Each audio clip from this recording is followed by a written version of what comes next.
I was sitting in the living room eating the peppermints that I found when my dad yelled, "Are you eating peppermints?" "Yeah?" I said, looking up from the couch. I'd already eaten 4. They tasted weird, kind of bitter, but I figured that's just how adult mints were. Dad's face went completely white. "Oh God! Oh no, no, no!" He grabbed the tin from me, staring at it like it was a bomb. "These aren't regular mints." "What do you mean?" But he was already screaming for Mom. "Clara! Get in here, now!" Mom came running from the kitchen, saw Dad holding the tin and me with mint dust on my fingers, and immediately started crying. "Tell me he didn't eat your— He ate 4! 4!" Mom grabbed her car keys so fast she knocked over a lamp. "Hospital. NOW. "What's wrong with the mints?" I asked, but my heart was already starting to feel weird. Like, really weird. Fast. "They're medicine mints," Dad said, carrying me to the car. "Very strong medicine that kids shouldn't have." My sister came out as we were backing down the driveway. "Where are you going?" "Hospital," Mom yelled out the window. "Your brother ate Dad's special mints." Even from the car, I could see my sister's face change. She knew something I didn't. In the car, Dad kept checking my pulse. "How do you feel? Dizzy? Hot?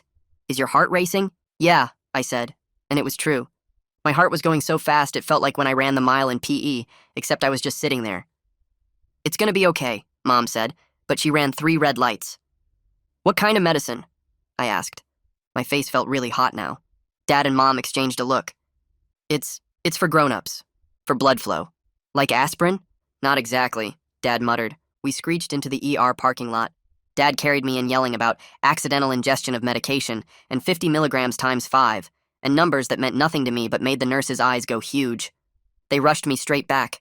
No waiting. That scared me more than anything. "We need to monitor his heart," the nurse said, hooking me up to machines. The beeping was so fast. "His blood pressure is concerning for his age." "Am I dying?" I asked, and Mom started crying harder. "No, baby, no. The medicine is just very strong." The doctor came in, looked at my chart, looked at my dad. "Sildenafil? In peppermint form?" Dad's face was redder than I'd ever seen it. "I have a prescription. They're compounded. I keep them locked up, but I was reorganizing and— I understand." The doctor turned to me. "How are you feeling?" "My heart won't slow down, and I'm really hot. And I didn't know how to explain the weird feeling in my whole body. "We need to monitor him closely," the doctor told my parents. "That's a significant dose for a child his size. The cardiac effects could be serious." They moved me to a different room, more machines, and forth. Everyone kept checking the heart monitor and whispering. "What's wrong with my heart?" I kept asking, but the beeping was getting faster. "Your heart is working very hard right now," the nurse explained. "The medicine Daddy takes is making it work too hard." I heard them say things like tachycardia and blood pressure dropping and might need to intervene. Dad held my hand. "I'm so sorry, buddy. I should have been more careful." "What are the mints for?" I asked.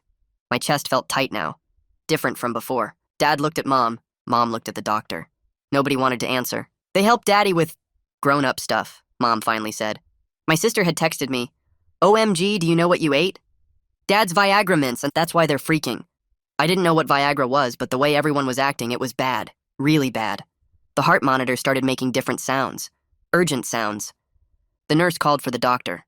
"His rhythm is irregular," she said. "His heart rate is 167. 167? In health class, they said normal was like 80. "Am I having a heart attack?" I asked. The words came out small. The doctor was suddenly moving very fast, calling for medications, more doctors. The room filled with people. "We need to slow his heart rate down," someone said. "This could go either way." Someone pushed a needle into my IV line and I felt cold liquid rush into my arm. The doctor kept his hand on my wrist, counting under his breath while watching the monitor. A nurse appeared with a small white cup of pills and crushed them up right there, mixing the powder with water. She held the cup to my lips and told me to drink it all, even though it tasted awful and chalky. I swallowed it down while Dad squeezed my hand so tight it almost hurt. The room was packed with people now, all of them watching the screens and writing things down on clipboards. Someone adjusted the IV bag hanging above me and said something about pushing more fluids. My chest still felt tight and weird, like someone was sitting on it. The beeping from the heart monitor filled the whole room, so fast it didn't even sound like individual beeps anymore. Just one long, urgent noise. Dad kept whispering that he was sorry, over and over, his voice cracking. Mom stood against the wall with her hand over her mouth, tears running down her face. The doctor checked the monitor again and said my rhythm was still irregular, but the medication should start working soon. I tried to focus on breathing slowly like they kept telling me to, but it was hard when my heart felt like it was trying to jump out of my chest. A different nurse came in with another machine and stuck cold patches on my chest, connecting more wires. Everything felt cold and hot at the same time. The doctor told everyone to give him numbers every 2 minutes, and people started calling out things like blood pressure and oxygen levels that meant nothing to me. Time felt weird, like it was moving too fast and too slow all at once. I could see the clock on the wall, but the minutes didn't seem real. Dad's hand in mine was the only thing that felt solid and real. After what felt like forever but was probably only 20 minutes, the beeping started to sound different. Slower. The doctor looked at the monitor and his face relaxed just a little bit. He said my heart rate was dropping, down to 148 now. Mom let out a sound that was half sob, half laugh. The doctor explained that it was progress, but still way too high for a kid my age. They were going to keep giving me fluids and watching me really carefully for the next few hours. He said the medication I took was very strong, and they needed to make sure nothing got worse as my body tried to process it all. I asked if that meant I was going to be okay, and he said they were doing everything they could to make sure of it. The room started to clear out a little as some of the extra doctors and nurses left. Only a few people stayed, but they all kept their eyes on the monitors. Dad finally sat down in the chair next to my bed, but he didn't let go of my hand. The fact that the numbers were going down instead of up made me feel a tiny bit less scared, but I was still really scared. My whole body felt wrong and tired, and I just wanted everything to go back to normal. Another doctor came in, this one older with gray hair and glasses. He introduced himself, but I didn't catch his name. He started talking to my parents in a low voice about vasodilation and blood pressure and cardiac stress. I heard him say that kids my size shouldn't have this much of the drug in their system. He mentioned something about watching for organ stress and making sure my kidneys were handling everything okay. Mom started crying again when he said that. The specialist asked my parents questions about exactly how many mints I ate and what time it happened, and how long before we got to the hospital. Dad answered everything, his voice flat and tired. The doctor nodded and made notes on his tablet. He said they were going to run some blood tests to check my kidney and liver function, just to be safe. A nurse came in to take blood from my arm, and I had to look away because I hate needles. Mom finally stopped crying long enough to pull out her phone. She stepped into the hallway, and I could hear her voice, shaky and upset, talking to my sister. I couldn't hear everything, but I caught phrases like serious and overnight, and the doctors are taking care of him. My sister's voice came through the phone loud enough that I could hear her panicked questions even from my bed. Mom kept saying I was going to be okay, but they wanted to keep me for observation. The call lasted a few minutes, and when Mom came back in, her eyes were red and puffy. She told me my sister wanted to come to the hospital, but Mom said no, she should stay home and we'd call her with updates. The nurse who had been there since we arrived came over to check my blood pressure again. She wrapped the cuff around my arm and it squeezed tight before releasing with a hiss. She wrote the numbers down on a chart clipped to the end of my bed. She told me her name was Megan Hoover, and she was going to be taking care of me for the rest of her shift. She explained that she'd be checking my blood pressure every 15 minutes and monitoring my heart rate constantly. She said I was doing a really good job staying calm, and that was helping a lot. I didn't feel calm at all inside, but I guess I wasn't crying or freaking out, so maybe that counted. Megan adjusted my pillow and asked if I needed anything. I said I was thirsty, and she brought me a cup of water with a straw. Drinking helped my throat, which had gotten really dry from breathing so fast earlier. Another half hour passed with Megan coming over every 15 minutes like clockwork to take my blood pressure and check the monitors. Each time she wrote the numbers down carefully. Dad sat in his chair like a statue, still holding my hand. Mom paced back and forth, checking her phone and looking at the monitors. The doctor came back and checked the screen. He said my heart rate was down to 132 now, which was encouraging but still not good enough. He told my parents the medication could stay in my system for several hours, and they needed to make sure my body could handle it as everything processed through. I asked him if I was going to die, and the words came out smaller than I meant them to. He looked right at me and said, "No, I wasn't going to die. But they were being very careful to make sure I stayed safe." That should have made me feel better, but it didn't really. The afternoon turned into evening, and the light coming through the window changed. My heart rate kept dropping slowly. Megan kept taking my blood pressure. Dad kept holding my hand. Mom kept pacing. A man in a suit came into the room and introduced himself as Patrick Wynn from the hospital social work department. Dad's face, which had been pale and worried, turned bright red. Mr. Wynn explained in a calm voice that anytime a child accidentally takes adult medication, the hospital has to do an interview to make sure it was really an accident and that the home is safe. He said it was just procedure, nothing personal. Dad nodded and said he understood, but he looked completely humiliated. Mr. Wynn said he'd need to talk to me alone in a little bit, and then to my parents separately. The way he said it made it sound official and serious. After Mr. Wynn left, a different nurse came in and said they were moving me to an observation room where I'd stay for the night. She unhooked some of the machines and started wheeling my bed out of the ER. The observation room was quieter and felt less scary somehow. It had a regular hospital bed instead of the ER gurney, and a chair that folded out into a bed for parents to sleep in. There was a TV on the wall and a window that looked out over the parking lot. Mom immediately started setting up in the chair next to my bed, pulling out her phone charger and settling in. Dad kept pacing around the room, running his hands through his hair and looking guilty and stressed. The monitors were still there, still beeping with my heartbeat, but everything felt less urgent now. My phone buzzed in my pocket, and I pulled it out to see a text from my sister asking how I was feeling and if I needed anything. I texted back that I was okay, but embarrassed and really tired. She sent back a bunch of heart emojis and then wrote that she wasn't going to tell anyone what happened. That made me feel a little bit better about the whole thing. At least I wouldn't have to deal with everyone at the school knowing about this. Around dinner time, Megan came in to check my vitals again. She smiled when she looked at the monitor and said my heart rate was down to 118. My blood pressure was getting closer to normal too. She left and came back with Dr. Archer, the main doctor who'd been taking care of me. He looked at all the numbers on the chart and said I was responding really well to the treatment. He said the worst seemed to be over, but he still wanted to keep me overnight to make sure there were no delayed effects or complications. Hearing him say the worst was over made my whole body relax in a way I hadn't realized I'd been tense. Mom started crying again, but this time it was different, like she was relieved instead of scared. Dad finally sat back down and put his head in his hands. Patrick came back about half an hour later carrying a clipboard and wearing a gentle smile that was probably supposed to make me feel comfortable. He asked if he could talk to me alone for a few minutes, and my parents looked at each other nervously before nodding and stepping out into the hallway. The door closed behind them with a soft click that made the room feel suddenly bigger and quieter. Patrick pulled up the chair next to my bed and sat down, setting his clipboard on his lap. He told me this was just a regular conversation to understand what happened and that I wasn't in any kind of trouble. I nodded even though my stomach felt tight with nerves. He asked me to tell him in my own words what happened that afternoon before we came to the hospital. I explained how I found the tin on the coffee table while I was watching TV and thought they were just regular mints because they looked like the kind Mom keeps in her purse. Patrick wrote stuff down while I talked, his pen moving quickly across the paper. I told him they tasted weird and bitter, but I figured that's how adult mints were supposed to taste, so I ate 4 of them before Dad came in and freaked out. Patrick asked if anyone had ever told me not to take medication that wasn't mine, and I said yeah, lots of times. But I really didn't think they were medicine because they just looked like mints in a regular tin. He nodded and wrote more notes. Then he asked if Dad usually kept his medication locked up, and I told him yes, in a box in his closet, but I guess he was moving stuff around or something. Patrick asked a few more questions about where the tin was exactly, and whether I'd ever seen it before, and how long it took before I started feeling sick. I answered everything honestly because I didn't want him to think I was lying or that my parents were bad at keeping me safe. After about 15 minutes of questions, Patrick told me I did a really good job explaining everything and that accidents happen even in the most careful families. He said the important thing was making sure it didn't happen again and that my parents were already working on a plan to keep all medications extra secure. That made me feel a little better even though I still felt embarrassed about the whole thing. Patrick stood up and told me he was going to talk to my parents now and that I should just relax and watch TV or play on my phone. He stepped out into the hallway, and I could see him gesture for Mom and Dad to follow him down the corridor away from my door.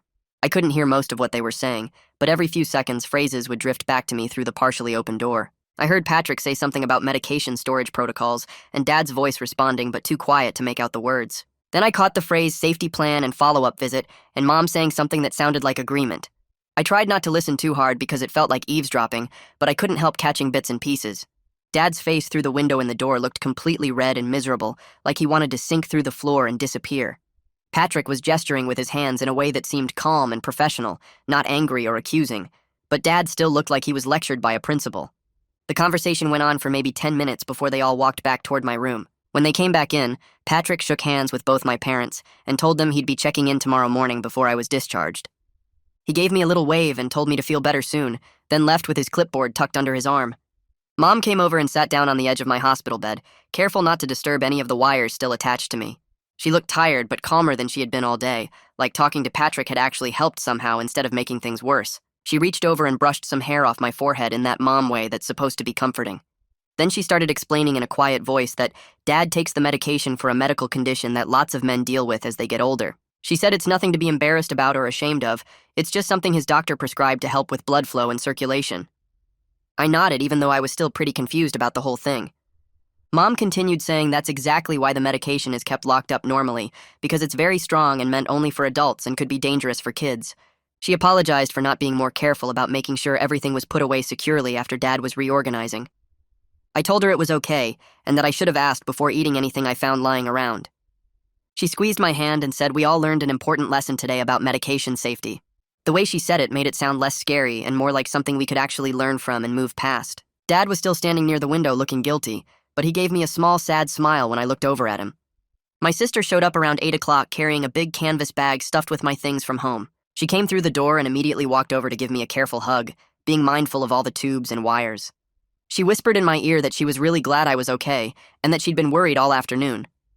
Having her there made the sterile hospital room feel less lonely and scary somehow. She pulled stuff out of the bag one item at a time, setting each thing on the little table next to my bed. My favorite blue hoodie that I wear all the time came out first, then my pajamas with the dinosaur pattern that I'm probably too old for but still like anyway. She'd remembered my phone charger and even brought my portable game system in case I got bored. Mom hugged her and thanked her for thinking of everything.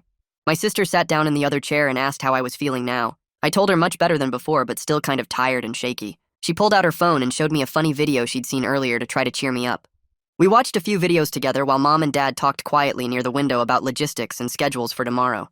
The night nurse came in to do another round of vital checks, pressing buttons on the machines and wrapping the blood pressure cuff around my arm. She looked at the monitor and smiled, telling everyone that my heart rate was down to 105 beats per minute.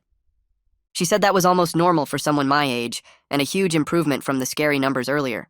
She checked a few more things on her tablet, and then told my parents they should really try to get some rest, since it looked like I was stabilizing well, and the worst was definitely over. Mom nodded, but I could tell she wasn't planning to sleep much. Dad finally sat down in the other chair, the one that supposedly folded out into a bed, but he still had that look on his face like he was beating himself up inside for what happened.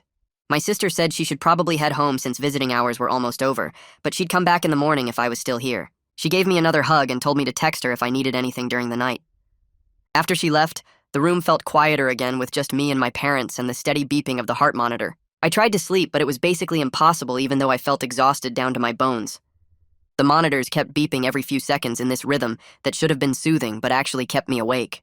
Nurses came in every couple of hours to check things and take my blood pressure and temperature, which meant I'd just start drifting off, and then someone would flip on the lights and wake me up again. Mom dozed in her chair but woke up every time a nurse came in. Dad never really seemed to sleep at all, just sat there staring at his phone or looking at me with worried eyes. Around midnight, I started getting a really bad headache that felt like pressure building behind my eyes. My face felt hot again too, which immediately scared me because I thought maybe my heart was going to start racing again like before. I told Mom I didn't feel good, and she called the nurse right away. The nurse came in and checked all my vitals while I tried not to panic. She explained in a calm voice that headaches and feeling hot were normal side effects of the medication leaving my system and nothing to worry about. She gave me something for the headache, some kind of pain medicine through my IV, and told me it should help within about 15 minutes. Mom held my hand and stayed right next to my bed until the medicine kicked in and the headache started fading. I finally fell asleep sometime after that with Mom's hand still holding mine.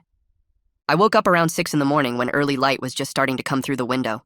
I felt much better than I had the night before, though still tired and a little shaky when I tried to sit up. The morning nurse came in right away to do her checks, going through the same routine of blood pressure and temperature and looking at all the numbers on the monitors. She wrote everything down and told me with a bright smile that everything looked really good. Dr. Archer showed up during morning rounds about half an hour later, reading through my chart and asking me questions about how I felt. I told him honestly that I felt pretty normal except for being tired. He listened to my heart with his stethoscope and checked a bunch of other things before telling my parents that if my numbers stayed stable for a few more hours, I could probably go home this afternoon. Hearing that made me feel so relieved I almost wanted to cry. Mom looked like she might actually cry from relief. Dad just nodded and asked what we needed to do to make sure I'd be okay at home. Patrick came back mid-morning carrying a folder full of paperwork and looking very official in his suit. He sat down with my parents and went through a whole list of things they needed to do as part of something he called a home safety plan. I listened from my bed as he explained about getting a lockbox specifically for medications, doing a complete inventory of what medicines and supplements were in the house, and having a family meeting about medication safety rules. He had actual forms that my parents had to sign promising to do all these things. Mom and Dad agreed to everything without arguing or making excuses, just nodding and signing where Patrick pointed. He gave them a list of approved lockbox models and said someone from the hospital would follow up in about a week to make sure everything was set up properly. The whole thing felt very official and serious, but Patrick's voice stayed calm and helpful the entire time. Before he left, he shook hands with my parents again and told them he could tell they were taking this seriously and doing everything right. The phone on the wall rang around 10:30, and the nurse answered it, then handed it to Mom saying it was the toxicology consultant. Mom put it on speaker, so Dad could hear too. A woman's voice came through explaining that based on my weight and the amount of medication I'd taken, most of it should be out of my system by this evening. She recommended I take it easy for the next few days and avoid any hard exercise or sports while my body fully recovered from the stress. That meant no PE class this week, which honestly was completely fine with me since I hate running laps anyway. She asked if I had any lingering symptoms and I told her just feeling tired. She said that was completely normal and should go away in another day or two. Mom thanked her for calling and hung up looking more relaxed than she had since this whole thing started. My sister came back around 11 carrying a bag from the cafeteria with breakfast sandwiches and coffee for Mom. She'd also brought Mom a change of clothes since Mom had been wearing the same thing since yesterday afternoon. We all sat around eating breakfast together, which felt surprisingly normal considering we were in a hospital room surrounded by medical equipment. While we were eating, my sister asked me if I was worried about going back to the school and what kids might say if they found out what happened. I admitted that I was absolutely scared of being known as the Viagra kid for the rest of middle school. Just thinking about it made my stomach hurt. My sister said most kids probably wouldn't find out the details, and even if they did, middle schoolers have short attention spans and would move on to new gossip pretty fast. That made me feel slightly better, but I was still dreading walking back into school and facing everyone. Mom stepped away from my bed and walked over to where Dad was standing by the window. She kept her voice low, but I could still hear her suggest that we should call the school counselor before I went back. Dad's whole body went stiff and he shook his head hard. I watched them move to the corner of the room where they thought I couldn't hear them arguing in whispers. Dad kept saying something about his private medical business and how many people already knew too much. Mom's hands moved around as she talked back to him, her face getting more determined. The whispered argument went back and forth for a few minutes while my sister and I just sat there pretending not to listen. Mom finally raised her voice just enough that I caught her saying kids already knew something happened because I left school early and never came back. She said getting ahead of the story was way better than letting rumors spread and make things worse. Dad's shoulders dropped and he nodded slowly, looking completely miserable about agreeing. Mom came back to my bed and told me we'd call the school counselor together before I went back to make sure she could help manage any questions. I felt relieved that someone at the school would know the real story instead of whatever crazy rumors might be going around. Around noon, Dr. Archer came back into my room carrying his tablet and looking at my chart. He listened to my heart again with his stethoscope and checked the monitor readings from the last few hours. He told my parents that my vitals had been completely stable for 6 hours straight without any problems. He said he felt comfortable discharging me with instructions to follow up with my regular pediatrician in a few days. Hearing those words made my chest feel lighter and heavier at the same time.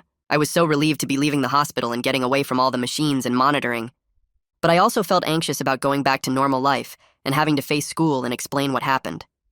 Dr. Archer asked if I had any questions, and I shook my head because I just wanted to go home. Before we could start getting ready to leave, Dad asked Dr. Archer if they could talk privately for a minute. They stepped out into the hallway, and I watched through the window as Dad talked seriously, and Dr. Archer nodded and responded. They were out there for maybe 5 minutes before they came back in together. Dad told us he'd ordered a proper lockbox online that would arrive in a couple days.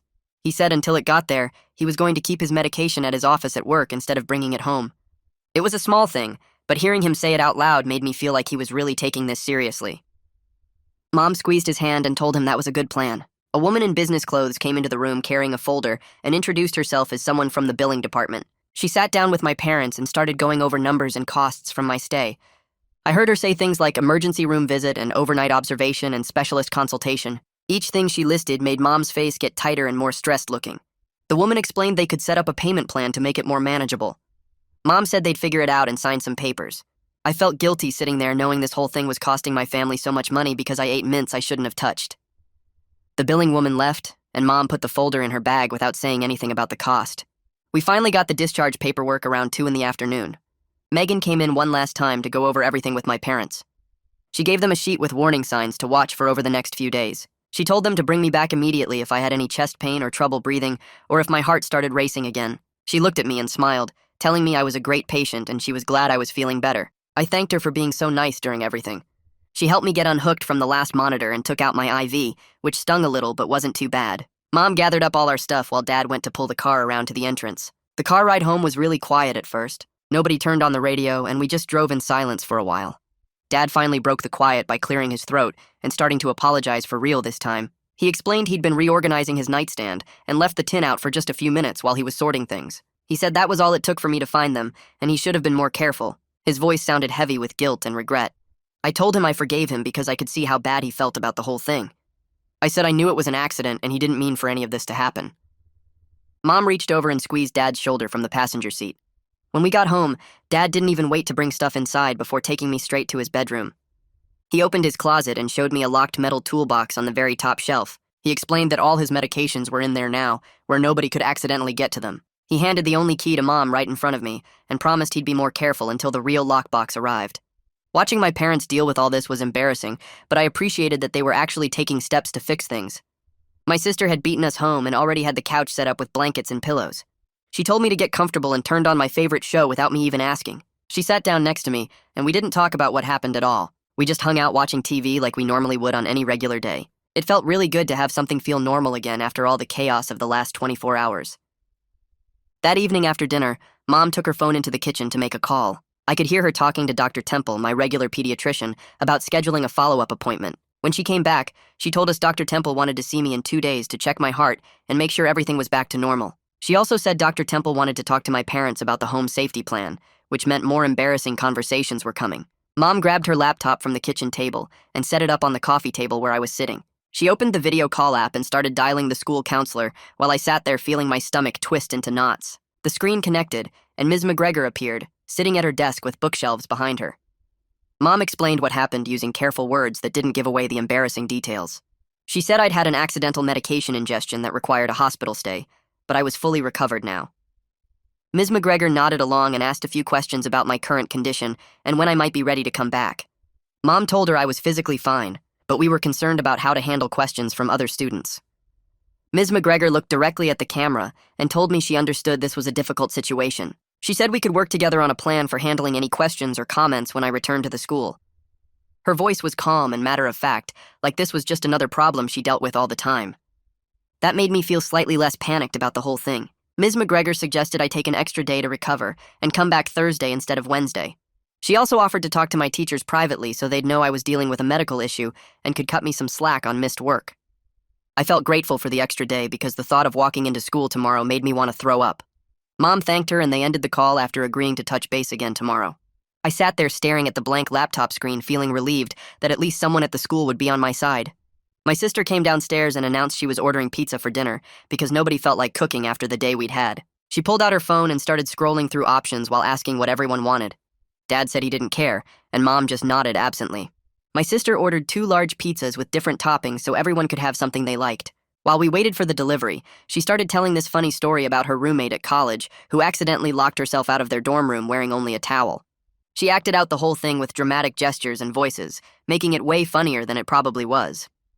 Mom actually laughed for the first time all day, and even Dad cracked a smile. For those few minutes, we were just a normal family listening to a funny story instead of dealing with a medical emergency and embarrassment. The pizza arrived and we all sat around the kitchen table eating together. My sister kept the conversation going with more college stories and questions about what everyone had been up to. She didn't mention the hospital or the medication or anything related to what happened. It felt really good to talk about normal stuff and just be together without the weight of everything hanging over us. After dinner, Dad cleared his throat and asked if I wanted to talk for a minute. My stomach dropped because I knew what was coming. We went into the living room and sat on the couch while Mom cleaned up in the kitchen. Dad looked uncomfortable and kept fidgeting with his hands.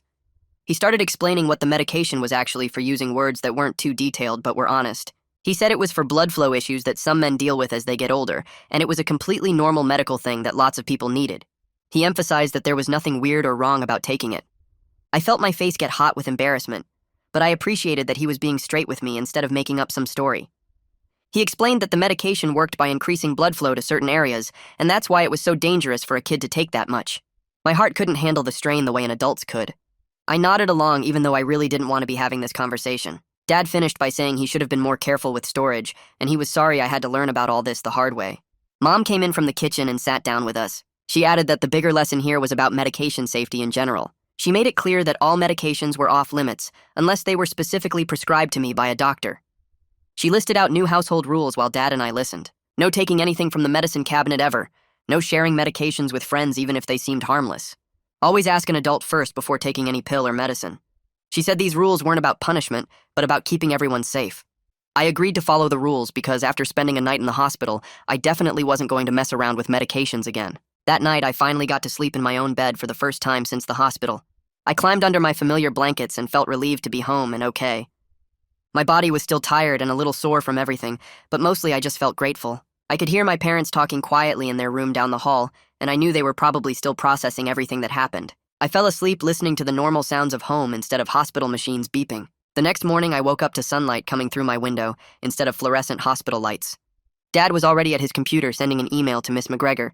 He asked me to come read it before he sent it. The email gave her permission to share basic information with my teachers if needed. He also asked her advice on how to handle things if other students asked questions. I told him it looked good and he hit send. Ms. McGregor responded within 20 minutes with a simple script I could use if anyone asked. She suggested I say I had a medical issue. I was fine now and I'd rather not talk about it. The script felt doable and I practiced saying it a few times in my head. My phone buzzed with a text from my sister, asking if I wanted her to come home again this weekend.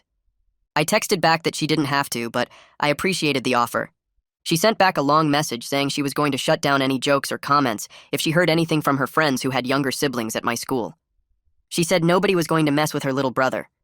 That made me feel protected even though she was 2 hours away at college. Wednesday morning, a package arrived with next-day shipping. Dad brought the box upstairs and opened it in his closet. He pulled out a black metal lockbox with a combination lock on the front. He set it up on the shelf and showed the whole family where it was and how it worked. He transferred all his medications from the temporary toolbox into the new lockbox and made sure everything fit properly. Mom wrote down the combination in her phone, and Dad made sure she knew how to open it. He explained that this was where all prescription medications would be stored from now on. Seeing the concrete step made everyone feel more secure about preventing another accident. Wednesday afternoon, Mom's phone rang with an unknown number.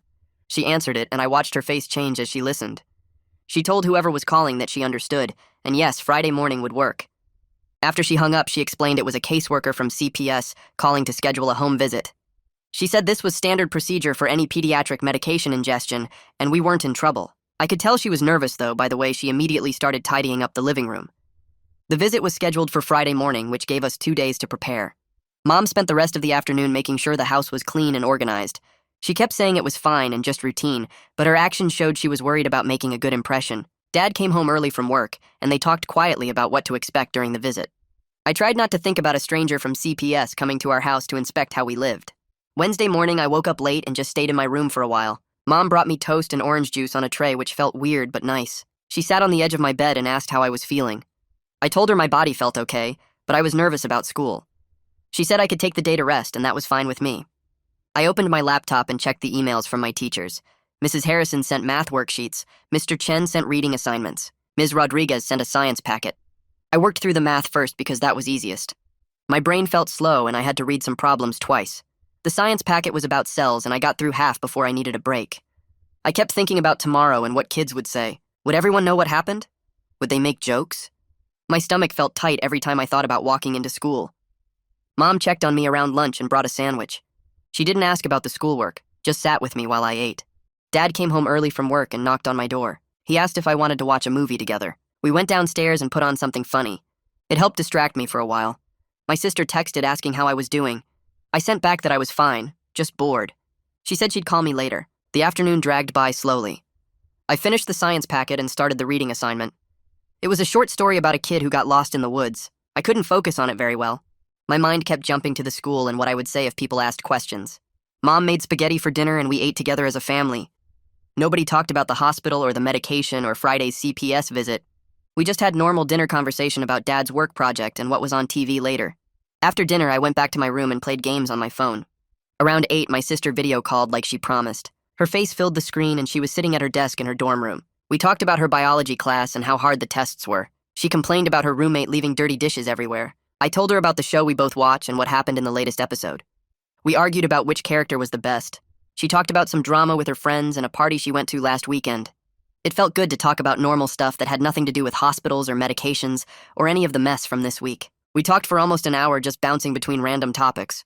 Right before we hung up, she got quiet for a second. She said she was proud of me for handling everything so well. She said a lot of kids would have freaked out or gotten really upset, but I stayed calm. That made me feel stronger somehow, like maybe I could handle going back to the school tomorrow. Thursday morning, I felt sick getting ready. My hands shook while I brushed my teeth. Mom made me eat breakfast even though I wasn't hungry. She said I needed energy for the day. Dad was already at work, but he'd texted me good luck. Mom drove me instead of making me take the bus, which I really appreciated. The bus would have meant facing everyone all at once with no escape. We pulled up to the school entrance and I saw Miss McGregor waiting by the front doors. She waved when she saw our car. Mom squeezed my hand and told me I'd be okay. Ms. McGregor walked over as I got out. She asked how I was feeling and I said nervous. She said that was totally normal and she'd walk me to first period. Having her next to me made me feel less anxious about all the kids in the hallway. We walked through the main entrance and kids were everywhere getting stuff from their lockers. A few people looked at me, but most were too busy with their own stuff. Ms. McGregor talked to me about normal things like the weather and weekend plans. She walked me all the way to Mrs. Harrison's math class. Mrs. Harrison smiled when she saw me and said welcome back. I took my usual seat and tried to act normal. A couple kids asked where I'd been. I used the script Miss McGregor gave me. I said I had a medical issue, I was fine now, and I didn't really want to talk about it. Most people just nodded and moved on. One kid, Tyler, made a joke about it being something embarrassing, but his friend Jake told him to shut up and they dropped it. By the end of first period, I realized it wasn't as bad as I'd feared. Second period was English, and again a few people asked but accepted my answer. At lunch, I sat with my regular group of friends. Donnie asked if I was really okay. I told them the basic truth without details. I said I accidentally took some medication that made me really sick, and I had to spend a night in the hospital. They were sympathetic but didn't push for more information. Sarah said her cousin had something similar happen with allergy medicine. By the end of lunch, we were talking about normal stuff again. The rest of the day went by faster than I expected. By final period, I realized most people didn't actually care that much about my drama. Everyone was too focused on their own lives and problems. The gossip had probably already moved on to something else. Friday morning, the CPS caseworker arrived at 10. She was a woman in her 30s wearing business clothes. She introduced herself, but I don't remember her name. She was professional, but not mean about it. She asked to see where medications were stored now. Dad showed her upstairs to his closet and opened the lockbox. He explained the combination system and the new household rules. She wrote things down on a clipboard. She looked around the house, asked Mom some questions about our daily routine, and checked the kitchen cabinets. She talked to me alone for a few minutes. She asked if I felt safe at home and if my parents had explained medication safety. I told her yes to everything because it was true. After about 40 minutes, she said everything looked appropriate. She told my parents the case would be closed since they'd taken all the right steps. Dad looked relieved when she left. Friday afternoon, Mom drove me to Dr. Temple's office for my follow-up appointment. The waiting room had the same kids' magazines and fish tank as always. Dr. Temple called us back and had me sit on the exam table. She listened to my heart with her stethoscope for a long time. She took my blood pressure twice. She asked me questions about how I'd been feeling. Everything checked out completely normal. She said I was cleared to return to regular activities, including PE class.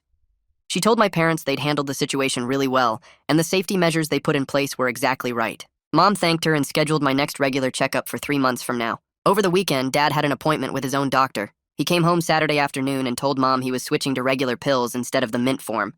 He said the pills were easier to store safely, and nobody would mistake them for candy.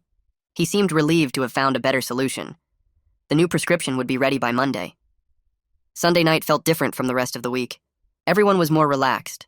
Mom made my favorite meal, which was chicken parmesan with garlic bread. We sat at the dinner table and actually laughed about some of the crazy parts of what happened. My sister's dramatic texts made us all crack up when Mom read them out loud. Dad's face when Megan asked what medication I'd taken was apparently hilarious, according to Mom. It felt good to find some humor in it now that everything was okay. The hospital bill arrived Monday in a big envelope. Mom and Dad sat at the kitchen table going through all the papers. The total was high, but they said it was manageable with the payment plan.